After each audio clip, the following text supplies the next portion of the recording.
Hello, my name is John, and today we'll be reading The 21st Century Mao by Judd Babbin, Washington Times, March 5th, 2018. Judd Babbin, a Deputy Undersecretary of Defense in the George H.W. Bush administration, is the author in the words of our enemy. Last fall, the Chinese Communist Party amended its charter to include Xi Jinping Thought as one of its elements. That move elevated Chinese President Xi Jinping to the same level as Mao Zedong, founder of the People's Republic of China. Mr. Xi, now at the end of his first 5-year term in office, has engineered a proposed change to China's constitution that will enable him to serve more than 2 terms, effectively making him president for life. The change will be rubber-stamped by the National People's Congress meeting later this month. Mr. Xi evidently plans to be as big an influence as Mao was. That's a tall order, but he's off to a fast start.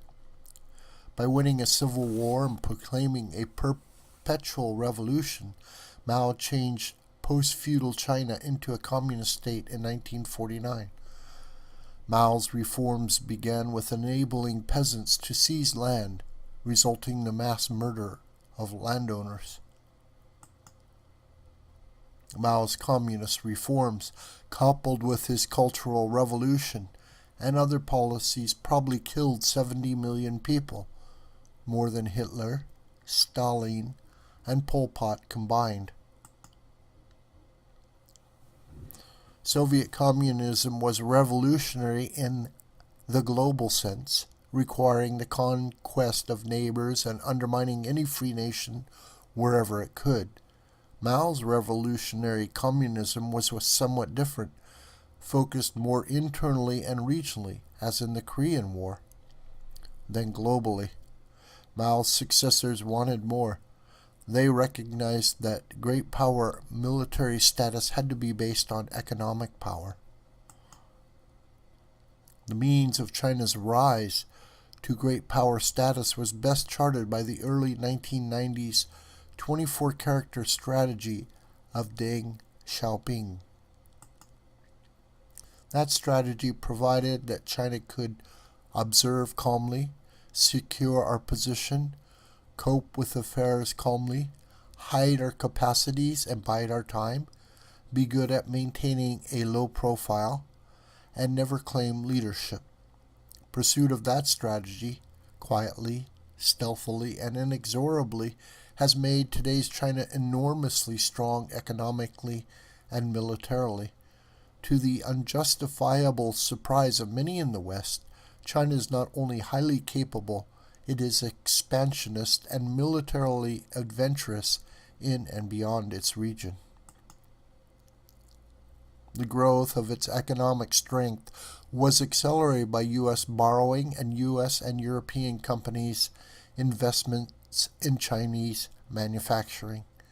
Mr. Xi is more comfortable in exercising China's power than many of his predecessors.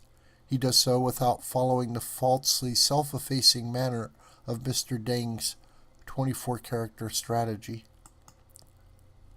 Mr. Xi has dealt with party corruption much the same way as Saudi Crown Prince Mohammed bin Salman has. Combating corruption is a secondary effect of his campaign to consolidate power. Mr. Xi, however, has been more successful internally, increasing nationalistic sentiment on the strength of China's undeniable economic and military power. China is no longer quiet about its military power or in trying to conceal its leadership in the fields it believes it dominates. Mr. Xi has reformed China's massive army, making it leaner and likely more effective. China now brags about weapons systems such as its new J-20 stealth fighter.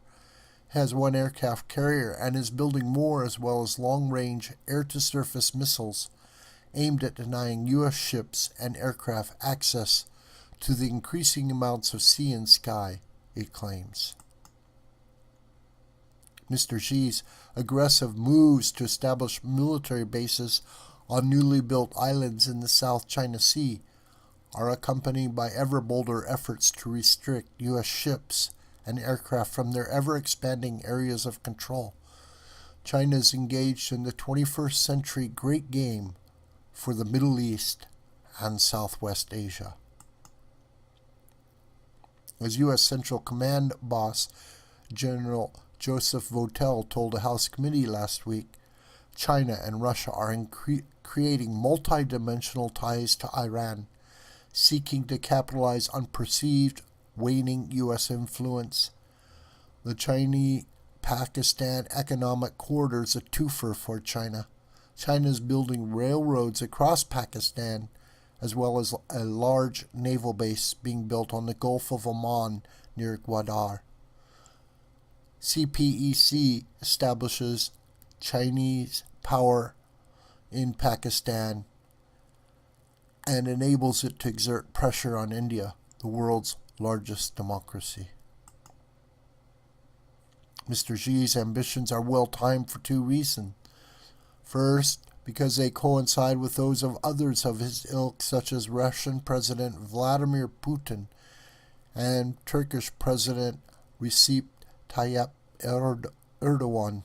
Second, because after decades of glutinous U.S. domestic spending coupled with over 16 years of war, America is incapable of diplomatically or militarily thwarting most of the threats posed separately and together. 2 Fridays ago, President Trump sanctioned 28 Chinese registered ships for violating trade restrictions with North Korea. Though his threats of a trade war with China are unclear and probably ill-advised, his administration gave a cold reception to Chinese Politburo member Liu He last week. Those actions are thin gruel at best. Mr. Xi is more powerful and bolder than all his predecessors since Mao. Boldness needs to be answered in kind. Mr. Trump apparently wants to revive President George W. Bush's 2003 Proliferation Security Initiative, which began with 11 nations promising to help stop ships carrying weapons of mass destruction and materials to make them. If the revived PSI's participants are willing to stop suspected Chinese flagged ships carrying cargoes to and from North Korea, doing so would send a chilling message to Mr. Xi.